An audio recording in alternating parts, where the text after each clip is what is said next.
On August 2nd, 2012, 12-year-old Tia Sharp resided in London, England with her mother Natalie, Natalie's partner, and her two younger brothers. Her grandmother's home, which was also in London, was where she spent several nights and weekends. Christine, her grandma, shared a home with Stuart Hazell. Tia looked up to Stuart even though he wasn't her real grandfather, but because he had been a part of her life since she was just 2 years old, she really loved him. Tia was very close to both Natalie and Christine. On August 2nd, she went to visit her grandparents' home. When she was told she could remain at their house for the night, Tia was very happy. There was more room for her and some quiet time. Tia was confident, happy, and independent. Natalie took her to the tram, and Stuart was supposed to meet Tia at the other end of the tram station. Christine worked nights, so Tia knew she wouldn't see her until the following day, so there would only be Stuart taking care of her that evening. She was happy to spend time with Stuart, as they usually played computer games, and she was really having fun with that.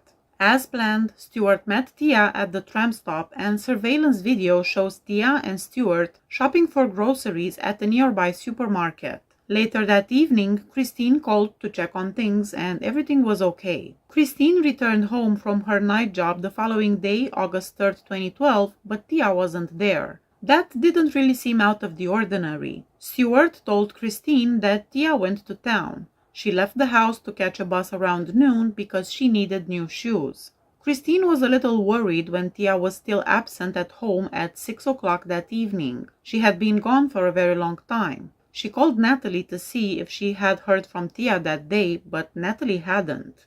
She then tried to call and message Tia on Facebook, but she got no response. Stuart, Natalie, and Christine went in search of Tia. At that point, they believed she might have only missed the bus, but when she was still missing at 10 o'clock at night, they proceeded to the police station to file a missing person report. Tia left the house to board the bus into town at noon, according to Stuart, who told the police that was the last time he saw her. Police had to figure out where Tia went after a neighbor, Paul Meehan, confirmed that he had also seen Tia leave the house at that time. They gathered 800 hours of CCTV footage to see from the neighborhood, the bus route, and the town to help with that. Tia had not brought her phone with her, according to a search of the grandparents' home. Natalie started to worry a lot about her. The media was extremely important in the search for Tia. Since Christine's home was the last place Tia had been seen, there was a lot of media interest in her case. Reporters and camera crews set up shop all around Christine's home.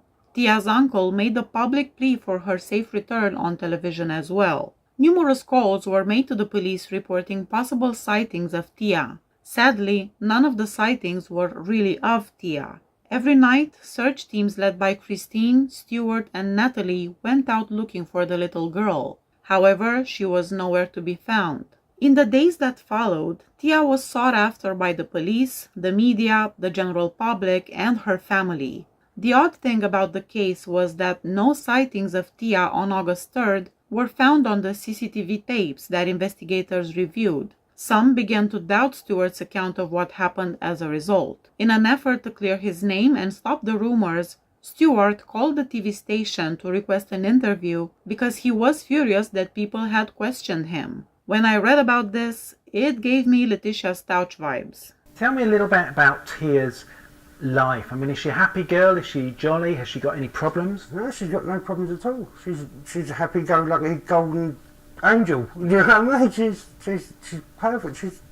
There's no arguments, nothing we can think of. Absolutely nothing. So Tia stays here Thursday night, just with you. Christine's working. Talk me through Friday up until the last time you see her. Tell me exactly what you did. Tia's come down the stairs around about 10:30, something like that maybe. Because I know she was on about going up to Croydon for about. She wanted to get up early.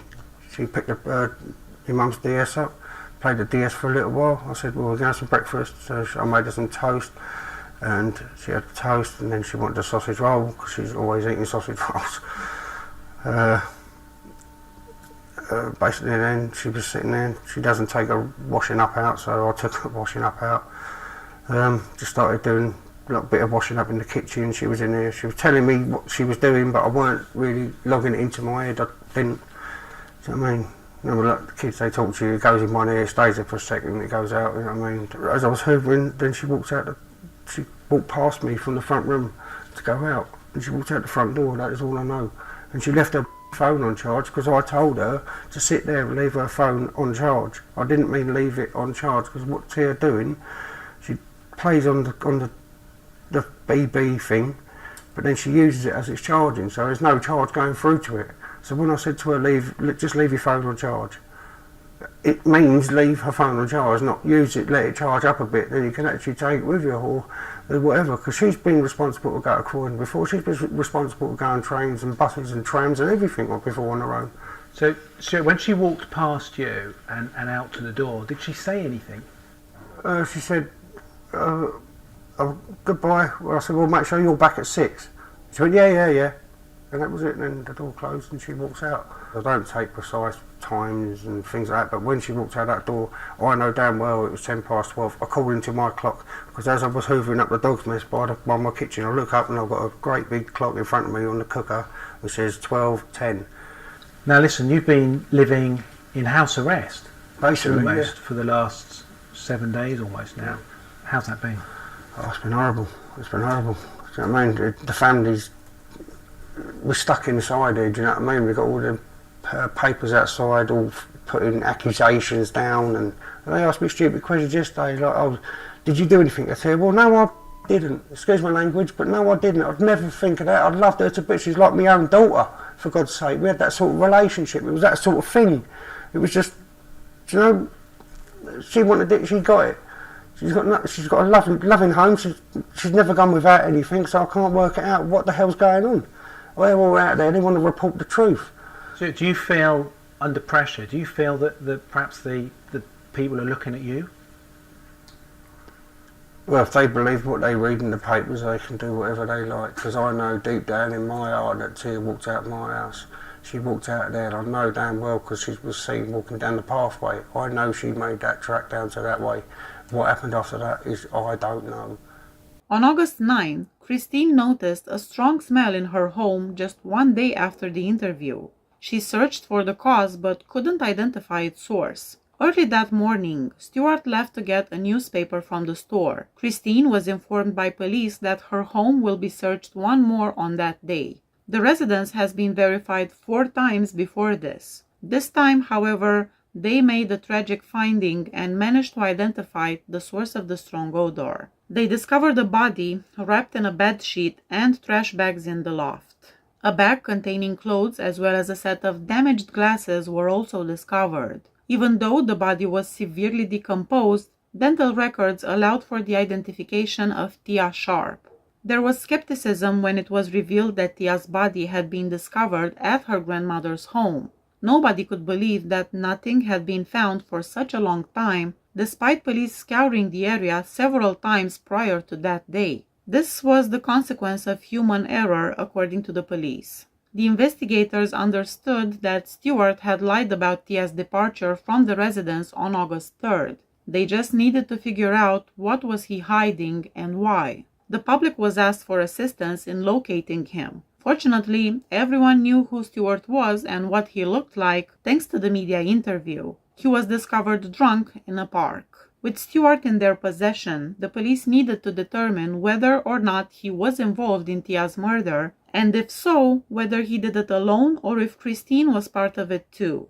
Since the body was discovered in the house she shared with Stuart, people were questioning her innocence. Another unsettling aspect was related to the police statement of their neighbor Paul. He had said he saw Tia leave the house at noon on August 3rd, confirming Stuart's statement at the time. As a result, investigators had to spend a great deal of time going through CCTV material. Paul was accused of stalling the police investigation. Christine was also detained but eventually released because additional evidence discovered in the home showed that Stuart Hazell was the sole person who had committed the crime.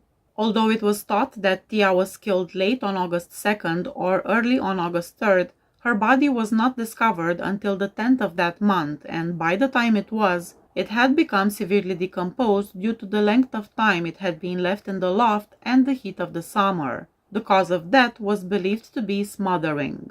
According to Stuart, Tia fell down the stairs on the night of August 2nd, and he discovered her dead body the next morning. At the time, he was drunk and believed she would be okay. Once he realized what had really happened to Tia, he panicked and didn't want to upset Christine, so he hid her body in the loft. However, Stuart's story did not match the evidence. The body of Tia was discovered draped in a sheet. She was also naked, which contradicted his claim that she died accidentally. In the residence he shared with Christine, the investigators found some memory cards belonging to Stuart. Stuart had been recording Tia. He was photographing her as she went about her daily business in the living room, moisturizing her legs. There was also footage of her sleeping. The evidence made it obvious that Stuart had been watching and fantasizing about her for a while. His search history gave more clarity to the story. He searched for young girls with glasses that looked just like Tia's while watching in porn and schoolgirl porn. More disturbing images were discovered, demonstrating the depth of Stuart's depravity. He snapped a picture of Tia in a provocative and suggestive way after he killed her. Additionally, there were photos of Stuart himself engaging in sexual acts, posing for pictures, and using objects inappropriately. Tia's DNA was detected on a vibrator that was located in the home with blood on it. The reason behind Tia's slaying was evident. He decided that night that his voyeurism was no longer sufficient and that he needed to carry out his filthy fantasies on Tia. The little girl might have threatened to report Stuart after discovering him touching her when she woke up.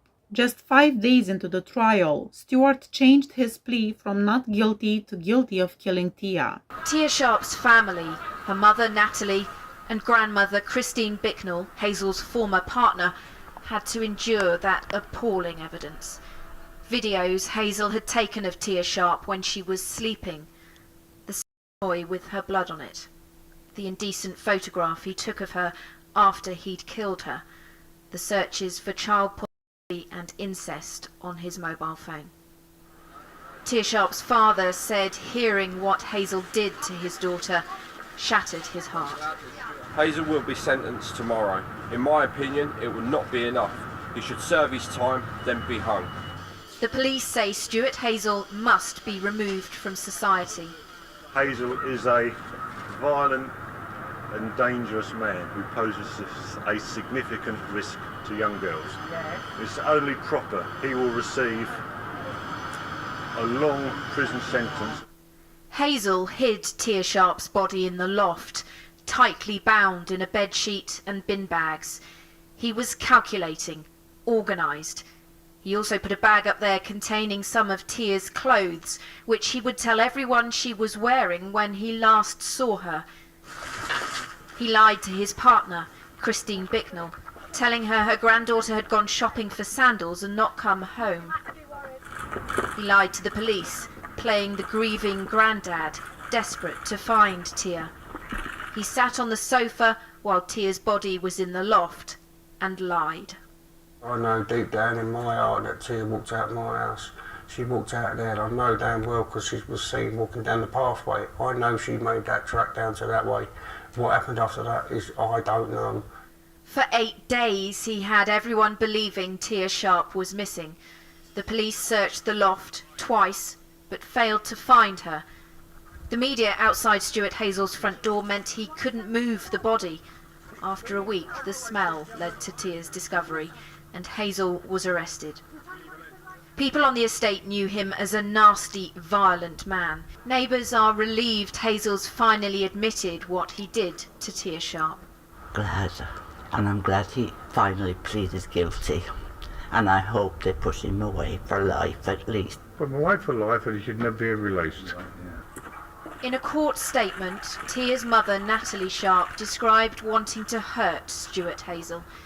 Except, she said, I could never manage to hurt him like he's hurt me.